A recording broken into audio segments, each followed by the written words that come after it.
అంగీకరిస్తే విభీషణుడు ఇప్పుడు దాన్ని మళ్ళీ చిన్న అవకాశంగా తీసుకున్నాడు. ప్రేమ భావన అటువంటి అవకాశాలని వెతుక్కుంటుందో ఏమో మరి. కాబట్టి ఆయన అన్నాడు, ఇప్పుడు నువ్వు వెళ్ళడానికి ఎక్కువ సమయం పట్టదు కదా, నువ్వు బహుశా అయోధ్యానగరానికి వెళ్ళడానికి చాలా రోజులు పడుతుందని లెక్క పెట్టుకుని ఉన్నావేమో మనసులో రామ.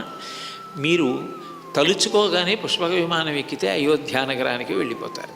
కాబట్టి 1-2-3 రోజులు ఇక్కడ ఉండకూడదు, ఇక్కడ ఉండి మా సేవలు స్వీకరించకూడదు, మళ్ళీ మళ్ళీ రమ్మంటే వస్తావా?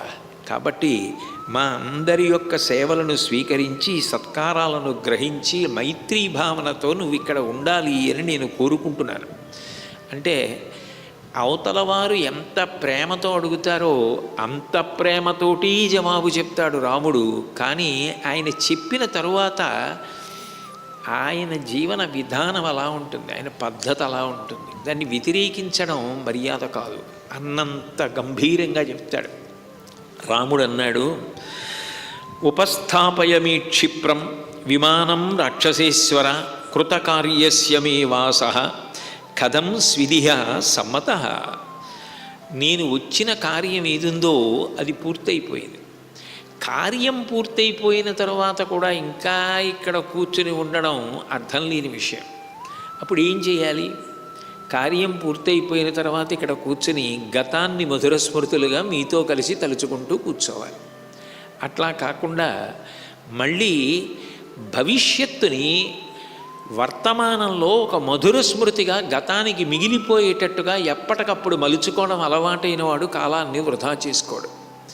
ఏదో జరిగిపోయిన ఒక్క కార్యాన్ని మధుర స్మృతిగా మిగల్చుకొని దాన్నే తలుచుకుంటూ కూర్చోవడం కన్నా ఆ తర్వాత రోజుని కూడా భవిష్యత్తుని కూడా ఒక మంచి కార్యం చేసి అది మళ్ళీ భూతకాలంలోకి గతంలోకి వెళ్ళిపోయినప్పుడు మళ్ళీ అది మధుర స్మృతిగా మిగిలిపోవాలి. అంటే జీవితమే ఒక మధుర స్మృతుల మాల కావాలి.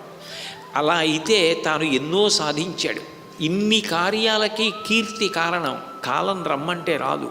కాబట్టి నేను కార్యం అయిపోయిన తర్వాత కూడా ఇక్కడ వృత్తిని కూర్చోవలసిన అవసరం ఉందంటావా? నీ ప్రేమ కొద్దీ నువ్వు నన్ను అడుగుతున్నావు, నేను కాదనను. అనుజానీహి మాం సౌమ్య పూజితోస్మి విభీషణ మన్యుర్నఖలు కర్తవ్య సఖేత్వాం చ అనుమానయే. ఓ విభీషణ, నా మీద కోపగించకు. మనసులో ఆయన చిన్న విషయం అడిగితే చేయలేదు, 1-2 రోజులు ఉండమంటే ఉండకుండా నేను వెళ్ళిపోవాలని వెళ్ళిపోయారు అని మనసులో పెట్టుకోకు సుమా. అవతల భరతుడి దగ్గరికి వెడితే భరతుడు సంతోషిస్తాడు. మీరు ఇంతకాలం నాతో కలిసి ఉన్నారు, 14 ఏళ్ల నుంచి భరతుడు నాకు దూరంగా ఉన్నాడు. పైగా నేను లేనప్పుడు యవరాజ్య పట్టాభిషేకానికి మా అమ్మ వరం అడిగింది, అన్నయ్య వనవాసానికి వెళ్ళిపోయాడని ఎంతో బాధ పెట్టుకుని ఉన్నాడు. నేను తిరిగి వెళ్ళిపోగానే అమ్మయ్యా మా అమ్మ చేసిన దోషం దిద్దబడింది, రాముడు రాజ్యం తీసుకుంటాడు అని ఎంతో ఆనందిస్తాడు. ఒక కాలంలో మీకు నా వలన సుఖం కలిగింది, ఒక కాలంలో వేరొకరికి సుఖం కలగాలి. ఎవరికి ఎప్పుడు ధార్మికంగా నా వలన సుఖం కలగాలో అక్కడికి నేను వెడుతూ ఉండాలి. అంతేకాని ఇక్కడ కూర్చుండిపోవడం వల్ల ప్రయోజనం ఏముంటుంది చెప్పు? అందుకని నేను ఇట్లా అన్నానని కోపగించకు, నేను బయలుదేరుతాను. ఎంత మృదువుగా మాట్లాడతాడో.